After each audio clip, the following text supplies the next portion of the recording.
హే people, ఆలు ఫ్రైకి ఆవాలు, జీలకర్ర, కారం, ఉప్పు, పసుపు, ఆయిల్, పొటాటో, వెల్లుల్లి, కరివేపాకు చిన్న చిన్న పీసెస్గా కట్ చేసుకొని స్టవ్ ఆన్ చేసుకొని ఒక ప్యాన్ పెట్టుకొని అందులో ఆయిల్ వేసుకొని ఆవాలు, జీలకర్ర, కరివేపాకు వేసుకోవాలండి. ఇది సూపర్ ఫాస్ట్ రెసిపీ అండి. చాలా క్రిస్పీగా వస్తుంది పొటాటో. నేనైతే నా ఛానల్లో చాలా సింపుల్ రెసిపీసే చెప్తున్నానండి.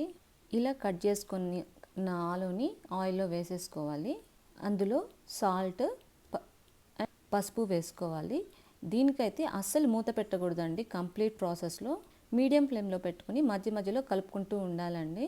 కాస్త ఫ్రై అయ్యాక పచ్చాగా వెల్లుల్లి వేసుకోవాలండి. వెల్లుల్లి వేసేయాలండి. ఇప్పుడే కారపొడి కూడా వేసేసుకోవాలి. ఇలా వేసాక బాగా క్రిస్పీగా వచ్చే వరకు ఫ్రై చేసుకోవాలండి. ఇలా ఫ్రై చేసుకున్న ఆలు ఫ్రై అయితే ది బెస్ట్ ఆప్షన్. చాలా ఈజీ